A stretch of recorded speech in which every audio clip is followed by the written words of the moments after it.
Меня зовут Майя Лёкмович. Я живу в Канаде, в городе Торонто. А сейчас я в Праге. Я с удовольствием присоединяюсь к проекту Максима Пономаренко «На волне Абая» и прочитаю стихотворение Абая в переводе Марии Петровых. Холод, жар, молод, стар. Каждый знал страсти власть. Но родник дивных чар без следа сгинет страсть.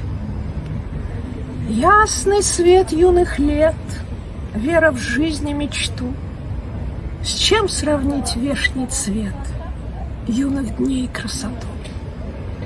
То, гордясь, говоришь: помню я счастье дни. То, стыдясь, говоришь: что мне в них, где они? Эти дни для тебя смутный сон, жалкий бред. О былом, прожитом толковать смысла нет. Слов живых не дано, ты весь век жил темно, и чужих слов живых не поймешь все равно.